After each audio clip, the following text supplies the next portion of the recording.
কাঁচা আমের সিজনে আচারের পাশাপাশি এরকম একটা স্পাইসি আম পাঁপড়ের রেসিপি যদি না বানালাম তো কি বানালাম। নমস্কার বন্ধুরা, ঘাটাক্স কিচেনে আমি সুদেশনা প্রত্যেককে জানাচ্ছি ওয়েলকাম। আজকে তোমাদের জন্য নিয়ে চলে এসেছি স্পাইসি র আম পাঁপড় বা কাঁচা আমের মশলাদার আমসত্ত্বের একটা চটপটা রেসিপি। চলো দেখে নেওয়া যাক পুরো রেসিপিটা। তো কাঁচের মতন স্বচ্ছ এই মশলাদার আম পাঁপড়ের জন্য প্রথমে আমি 5টা মিডিয়াম সাইজের টক আম ভালো করে সেদ্ধ করে নিয়েছি। একেবারে খুব সহজেই এর থেকে পাল্প বেরিয়ে আসবে, ঠিক ততটা নরম করে এটাকে সেদ্ধ করে নিয়েছি। প্রেশার কুকারে আমগুলো দিয়ে 1 কড় মতন জল দিয়ে মোটামুটি 10 মিনিট বসিয়ে রাখলেই কিন্তু এতটা নরম এখনকার আমগুলো হয়ে যাচ্ছে। যাই হোক, একটা পাত্রে আমি এইভাবে আঁটিগুলোকে এবং পাল্পগুলোকে আলাদা করে নামিয়ে নেব। হাত দিয়ে একটু কচলে নিলেই কিন্তু আমাদের সমস্ত পাল্প এইভাবে বেরিয়ে আসবে। তবে এখানেই শেষ নয়, এই পাল্পটাকে আমরা কিন্তু গ্রাইন্ডিং জারে ফেলে সামান্য একটু জল অ্যাড করে একটু স্মুথ পেস্ট একটা বানিয়ে নেব। তো আমের একটা স্মুথ পেস্ট আমরা বানিয়ে নিয়েছি এবং একটা ছাঁকনির সাহায্যে এটাকে একটু ছেঁকে নেব। এতে করে এক্সট্রা যে আঁশটা রয়েছে সেই আঁশটা কিন্তু আমের পাঁপড়ের মধ্যে কিংবা আমসত্ত্বের মধ্যে যাবে না এবং আমসত্ত্বটা খেতে খুব ভালো হবে। যাই হোক, 2টো স্লটে আমি কিন্তু এইভাবে ছেঁকে নিলাম সম্পূর্ণ আমের পিউরিটা। এবার শুকনো খোলায় 1 চামচ মৌরি, 1/2 চামচ জিরে, 1/2 চামচ ধনে, 2টো এলাচ, 1টা শুকনো লঙ্কা কিছুক্ষণের জন্য টেলে নেব এবং ভাজা ভাজা হয়ে গেলে এটাকে একটু গুঁড়ো করে একটা মশলা বানিয়ে নেব। যেহেতু আমরা স্পাইসি র ম্যাঙ্গো পাঁপড় বা স্পাইসি আম পাঁপড় বানাচ্ছি, সেই জন্য এই মশলাটা কিন্তু জরুরি। আদারওয়াইজ কিন্তু এই মশলাটা ছাড়াও বানানো যাবে শুধুমাত্র চিনি দিয়ে। তো মশলাটা আমার রেডি হয়ে গেছে। এর পাশাপাশি লেগে যাবে চিলি ফ্লেক্স একটু সৌন্দর্যের জন্য এবং স্বাদের জন্য 1 থেকে 1.5 চামচ।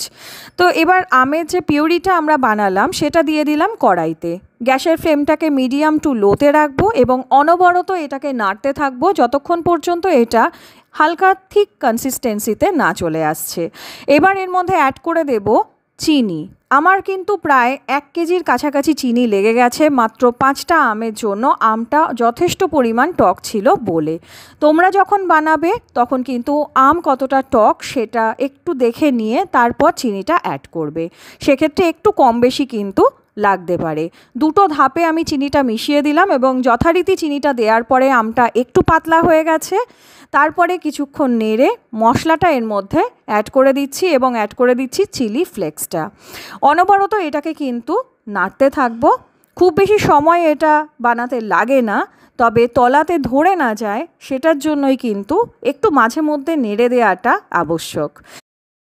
তো আমটা এখানে লো হিটে বসিয়ে রেখে আমি চলে আসলাম থালাগুলোকে রেডি করতে। সামান্য একটু তেল দিয়ে এটাকে গ্রিস করে নিচ্ছি, এতে করে যখন আমসত্ত্বটা রেডি হয়ে যাবে তখন ওঠাতে আমার সুবিধা হবে। তো 2টো থালা আমি এইভাবে কিন্তু রেডি করে নিলাম। এদিকে কিন্তু আমার আমের মিক্সচারটাও রেডি হয়ে গেছে।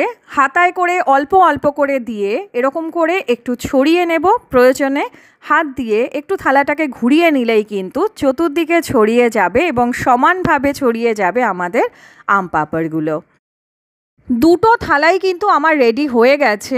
আমি এটা আজকে রোদে রেখে দিচ্ছি। আমার বারান্দায় রোদটা একটু কম আসে, তো নেক্সট ডে পর্যন্ত এটা কিন্তু পুরোপুরি রেডি হয়ে যাবে।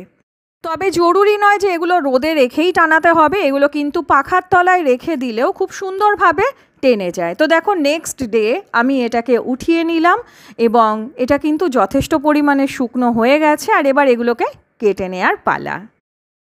সব থেকে স্যাটিসফাইং লাগে না এটার লুকটা, এত স্বচ্ছ আর মশলাগুলো এত ক্লিয়ারলি ভিজিবল যে যে খাবে বা যে সার্ভ করবে দুজনেরই কিন্তু একটা স্যাটিসফ্যাক্টরি লেভেল পিকে পৌঁছে যায়।